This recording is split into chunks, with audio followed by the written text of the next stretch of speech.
Hello दोस्तों, स्वागत है आपका एक नई वीडियो में जिसे हम देखने वाले हैं जीके जीएस का जो प्रैक्टिस सेट नंबर 10। इससे पहले हम 9 कर चुके हैं। यदि आप उसको नहीं देखे हैं तो उसको जाकर जरूर देख लीजिएगा, ठीक ना। उसका प्ले लिस्ट बना दिया गया है, आपको खोजने में दिक्कत नहीं होगा, ठीक ना। तो चलिए स्टार्ट करते हैं। पहला क्वेश्चन कहता है कि मानव शरीर में निषेचन की क्रिया कहाँ होती है। तो मानव शरीर में जो है निषेचन की प्रक्रिया कहाँ पर होती है। ऑप्शन ए है गर्भाशय, ऑप्शन बी है डिम्बाही नलिका जिसको हम क्या कहते हैं फैलोपियन ट्यूब भी कहते हैं, ऑप्शन सी कहता है अंडाशय और ऑप्शन डी कहता है योनि। तो मानव शरीर में निषेचन की क्रिया कहाँ होता है, तो ऑप्शन नंबर जो है बी राइट आंसर हो जाएगा। फैलोपियन ट्यूब यानी डिम्बाही नलिका में होता है, ठीक है। ये जो होता है ये नली इसको कहते हैं क्या, तो डिम्बाही नली होती है, ठीक ना। यहाँ पर जो है अंडाणु और जो वीर्य जो है मिलता है तो और क्या होता है, तो निषेचन की क्रिया होता है, इसको ध्यान में रखिएगा। अगला क्वेश्चन है 2 नंबर क्वेश्चन कहता है कि फल निम्नलिखित में से किस पुष्प भाग से विकसित होता है। तो फल जो होता है वह फूल के कौन से भाग से जो है विकसित होता है उसको देखते हैं। तो पहला ऑप्शन कहता है पुमंग, ऑप्शन बी कहता है वर्तिकाग्र, ऑप्शन सी कहता है अंडाशय, ऑप्शन डी कहता है बीजांड। तो फल जो है पुष्प के कौन से भाग से जो है विकसित होता है, तो ऑप्शन जो इसका राइट आंसर क्या हो जाएगा, ऑप्शन नंबर सी अंडाशय से। किससे होता है, तो अंडाशय से। यहाँ पर आप देख सकते हैं डायग्राम में यही होता है अंडाशय, ठीक ना। अगला क्वेश्चन है 3 नंबर क्वेश्चन कहता है किसी छात्र ने अपने किसी प्रयोग में किसी गन्ने के पादप के अग्रभाग को काटकर हटा दिया। यह परीक्षण किया गया कि वह पादप फिर भी लंबाई में वृद्धि कर रहा है। ऐसा पादप में निम्नलिखित में से किसकी उपस्थिति के कारण हो सकता है। यानी जब कोई भी पौधों को काट दिया जाता है फिर भी वह बढ़ने लगता है, वह किसके कारण होता है। तो ऑप्शन ए है शीर्षस्थ विविधता के कारण, ऑप्शन बी है कैम्बियन के कारण, ऑप्शन सी कहता है अंतर्वेशी विविधता के कारण, और ऑप्शन डी कहता है पार्श्व विविधता के कारण। तो जब कोई पौधा को काट दिया जाता है फिर भी वह लंबाई में वृद्धि करता है, यह किसके कारण होता है, तो ऑप्शन नंबर सी जो इसका राइट आंसर हो जाएगा अंतर्वेशी विविधता के कारण, ठीक ना। शीर्षस्थ में क्या होता है, तो यह जो है जड़ एवं जो पौधे के शीर्ष भाग होता है वहाँ पर पाया जाता है, ठीक ना, और उसका वृद्धि में मदद करता है। पार्श्व भाग जो होता है वो पौधे के चारों ओर पाया जाता है, ठीक ना, और उसमें जो है वृद्धि के लिए यह जो है कार्य। और अंतर्वेशी क्या करता है, तो जब पौधे कट देता है फिर भी यह उसको बढ़ाने का जो है विकसित करने का कार्य करता है अंतर्वेशी, ठीक ना। अगला क्वेश्चन देखते हैं 4 नंबर क्वेश्चन कहता है निम्नलिखित में से किस कोशिका विभाजन को न्यूनीकरण विभाजन के रूप में जाना जाता है। तो कौन सा कोशिका विभाजन को जो है न्यूनीकरण विभाजन के रूप में जाना जाता है। Option A telophase, option B है अर्धसूत्री विभाजन, ऑप्शन सी कहता है प्रोफेज और ऑप्शन डी कहता है समसूत्री विभाजन। तो कौन से कोशिका विभाजन को जो न्यूनीकरण के नाम से जानते हैं, तो ऑप्शन नंबर बी जो है इसका राइट आंसर हो जाएगा अर्धसूत्री विभाजन को जो है न्यूनीकरण विभाजन के रूप में जानते हैं, ठीक ना। आज शुरू में बायो का क्वेश्चन आती है, ठीक ना, थोड़ा सा आज इसमें ज़्यादा हो गया आज बायो का क्वेश्चन, लेकिन कोई नहीं। चलिए 5 नंबर क्वेश्चन कहता है प्रोटीन निर्माण स्थल का क्या नाम है। तो कहाँ पर प्रोटीन बनता है उसका आंसर बताना है। तो ऑप्शन है कोशिका भित्ति, ऑप्शन बी है राइबोसोम, ऑप्शन सी है गोल्जिका और ऑप्शन डी है प्लास्टिड। तो प्रोटीन का जो है निर्माण कहाँ होता है, तो ऑप्शन नंबर बी जो इसका राइट आंसर हो जाएगा कहाँ पे, राइबोसोम में। राइबोसोम को क्या कहते हैं, तो प्रोटीन संश्लेषण का जो है स्थान कहते हैं, ठीक ना। तो राइबोसोम कहाँ बनता है, तो प्रोटीन कहाँ बनता है, तो राइबोसोम में बनता है, ठीक ना। राइबोसोम कहाँ होता है, तो यहाँ पर आप देख सकते हैं यह है खुरदरी जो है अंतःप्रदवी जालिका, और इसके ऊपर जो ये सब जो देख रहे हैं ये क्या है, तो राइबोसोम है, इसको ध्यान में रखिएगा, ठीक ना। अगला क्वेश्चन है 6 नंबर क्वेश्चन कहता है निम्नलिखित में से कौन सा अनुच्छेद भारतीय संविधान के राज्य के नीति निर्देशक सिद्धांतों के तहत सार्वजनिक स्वास्थ्य में सुधार से संबंधित है। तो ऑप्शन ए है 40, ऑप्शन बी कहता है अनुच्छेद 43, ऑप्शन सी कहता है अनुच्छेद 47 और ऑप्शन डी कहता है अनुच्छेद 49। तो कौन सा अनुच्छेद जो है सार्वजनिक स्वास्थ्य के सुधार से संबंधित है? तो ऑप्शन नंबर सी जो इसका राइट आंसर हो जाएगा। अनुच्छेद 47 जो है वह सार्वजनिक सुधार से संबंधित है ना। अगला क्वेश्चन है 7 नंबर क्वेश्चन कहता है कि भारतीय संविधान की प्रस्तावना में संशोधन किया गया। तो भारतीय संविधान की जो प्रस्तावना में कब संशोधन किया गया था? तो ऑप्शन ए है 40वें संविधान संशोधन द्वारा, ऑप्शन बी कहता है 44वें संशोधन द्वारा, ऑप्शन सी कहता है 42वें संशोधन द्वारा और ऑप्शन डी कहता है 45वें संशोधन द्वारा। तो भारतीय संविधान का जो है प्रस्तावना में संशोधन कब किया गया था? तो जो है 42वें संविधान संशोधन द्वारा जो है उसको किया गया था, ठीक ना। कब किया गया था? तो 1976 में किया गया था, इसको ध्यान में रखिएगा। यहाँ पर देख लेते हैं कि ये जो है 42वां संविधान संशोधन हुआ था, उसमें क्या क्या जुड़ा था संविधान में? तो भाग 4 के ए में जोड़कर 10 मौलिक कर्तव्यों की सूची जोड़ी गई, यानी 10 जो है मौलिक कर्तव्यों को कब जोड़ा गया था? तो 42वां संविधान संशोधन द्वारा जो है कब जोड़ा गया था? तो 1976 में। और कौन से भाग में? तो 4 के ए में जोड़ा गया, ठीक ना। फिर भाग जो है 14 का ए भी जोड़ा गया इसी संविधान संशोधन में। फिर आगे जो है लोकसभा और राज्य विधानसभाओं का कार्यकाल 5 वर्ष से बढ़ाकर 6 वर्ष कर दिया गया, लेकिन जो है यह जो है 44वें संविधान संशोधन द्वारा जो है अधिनियम द्वारा जो है इसे रद्द कर दिया गया। यानी लोकसभा और राज्य विधानसभा के जो है कार्यकाल कितने वर्ष कर दिया गया था? तो 5 से जो है 6 वर्ष बढ़ा दिया गया, ठीक ना। लेकिन इसको फिर जो है रद्द कर दिया गया था कौन संविधान संशोधन द्वारा? तो 44वां संविधान संशोधन द्वारा, ठीक ना। इसको ध्यान रखिएगा। फिर आगे है राष्ट्रपति को कैबिनेट की सलाह के लिए बाध्य किया गया, मतलब राष्ट्रपति जो है किससे सलाह लेगा? तो कैबिनेट से। अगला क्वेश्चन है आगे जो पॉइंट है क्या? तो इंदिरा गांधी सरकार के दौरान संशोधन पारित किया गया था, यानी जब यह जो संशोधन किया गया था तो उस समय जब भारत के प्रधानमंत्री कौन थी? तो इंदिरा गांधी थी, ठीक ना। और इंदिरा गांधी ने 1976 में जो है संविधान में संशोधन के अध्ययन के लिए जो है स्वर्ण सिंह समिति का गठन की थी, ठीक ना। किस समिति का? तो स्वर्ण सिंह समिति का गठन की थी, इसको ध्यान रखिएगा। आगे क्वेश्चन 8 नंबर क्वेश्चन कहता है कि शकों पर विजय के बाद निम्नलिखित में से किसने विक्रमादित्य की उपाधि धारण की थी? तो शक पर विजय के बाद जो है कौन से राजा जो है विक्रमादित्य की उपाधि धारण की थी? तो ऑप्शन किए थे, तो ऑप्शन ए चंद्रगुप्त प्रथम, ऑप्शन बी है कुमारगुप्त प्रथम, ऑप्शन सी है स्कंदगुप्त, ऑप्शन डी है चंद्रगुप्त द्वितीय। तो विक्रमादित्य की उपाधि से किसे जाना जाता है? तो ऑप्शन नंबर डी चंद्रगुप्त द्वितीय को जो है विक्रमादित्य की उपाधि दिया गया, ठीक ना। अगला क्वेश्चन है 9 नंबर क्वेश्चन कहता है कि गुप्त साम्राज्य के प्रसिद्ध स्रोत प्रयाग प्रशस्ति को डैश के नाम से भी जाना जाता है।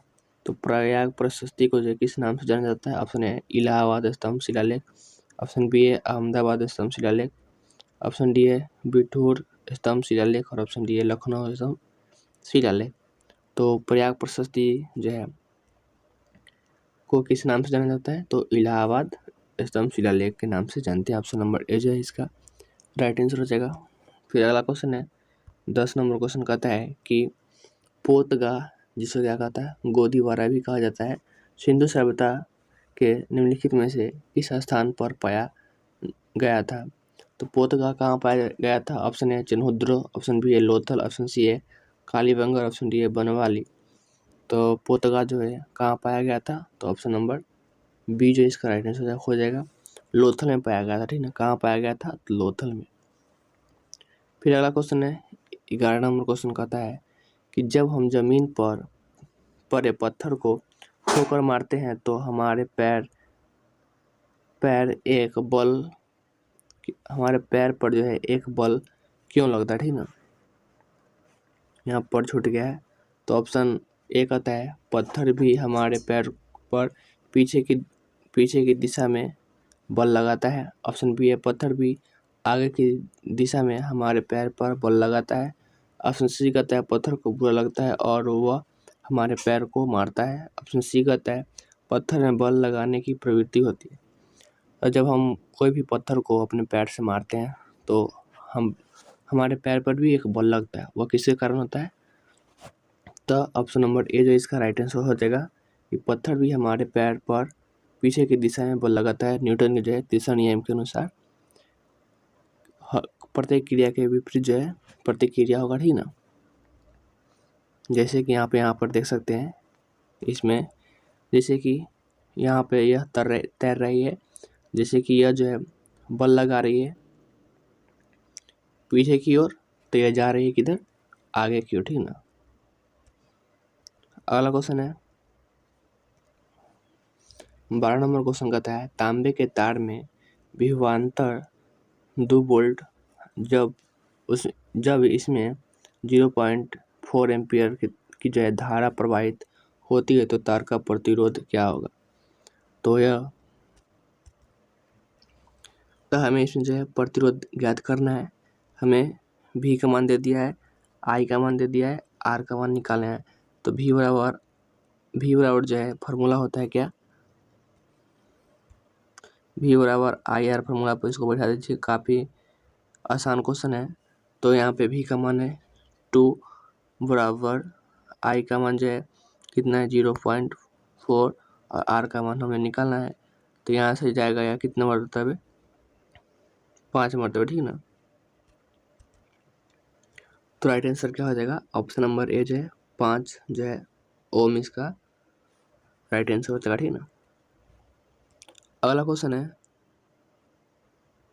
13 नंबर क्वेश्चन कहता है किसी परिपथ में विद्युत धारा के प्रवाह की दिशा ज्ञात करने के लिए किस उपकरण का प्रयोग किया जाता है?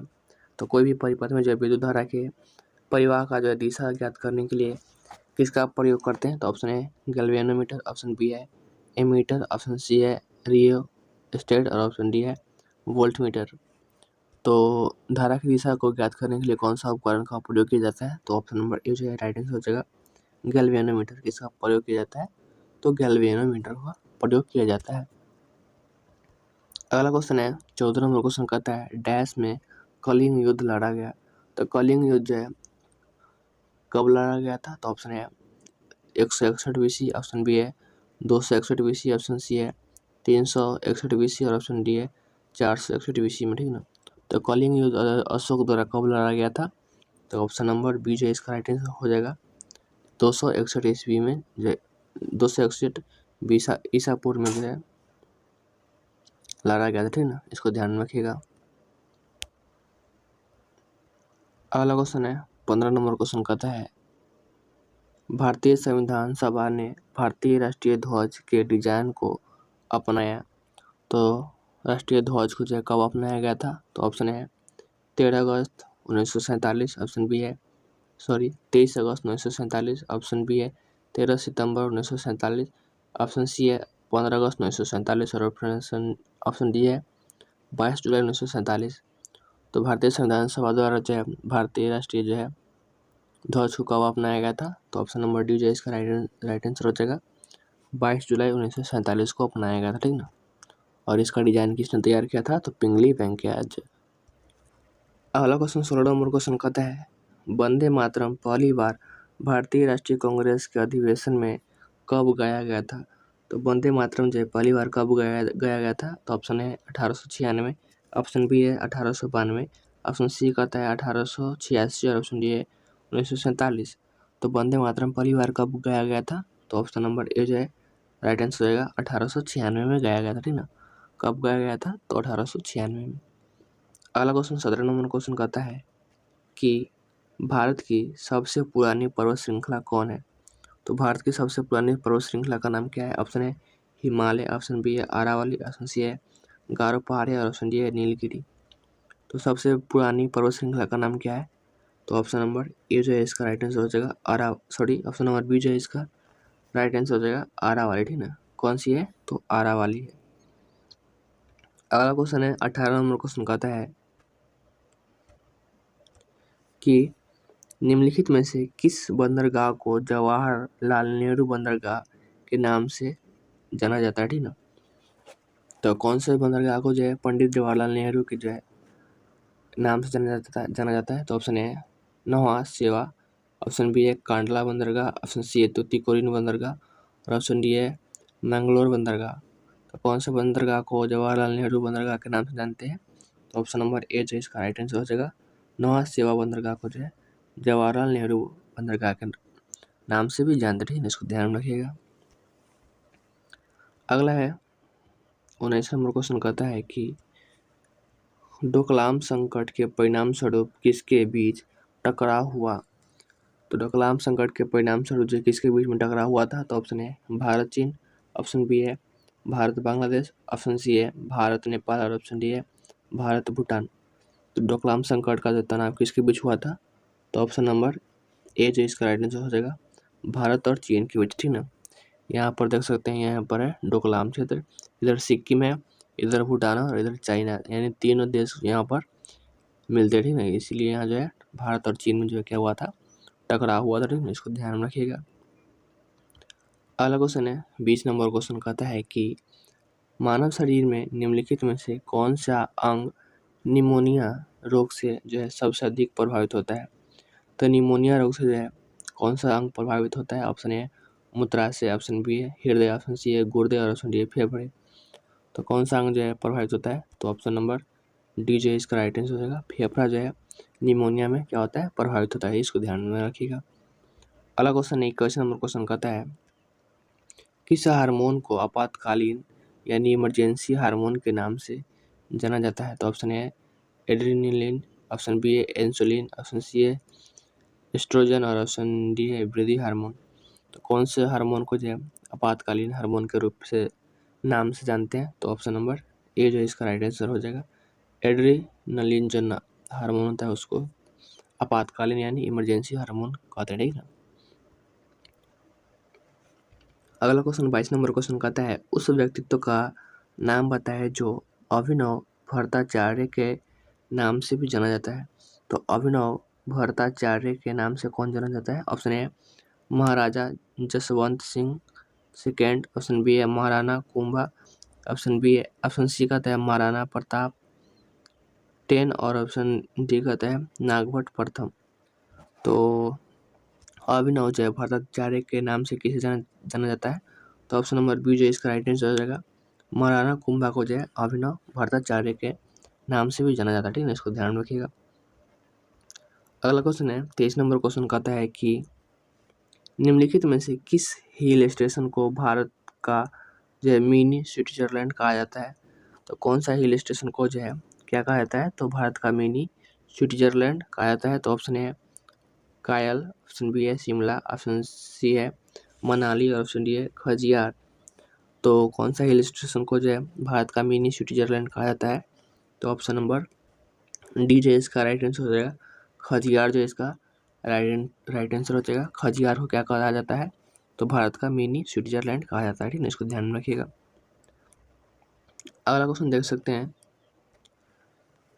24 नंबर कहता है कि भारत की पहली सशस्त्र जो है परमाणु पनडुब्बी है। तो भारत की पहली जो है सशस्त्र परमाणु पनडुब्बी कौन सी है। ऑप्शन ए INS तिहायु, ऑप्शन बी है INS विराट, ऑप्शन सी है INS अरिहंत और ऑप्शन डी है INS अस्त्र धारिणी। तो भारत की पहली जो है सशस्त्र परमाणु पनडुब्बी कौन सी है।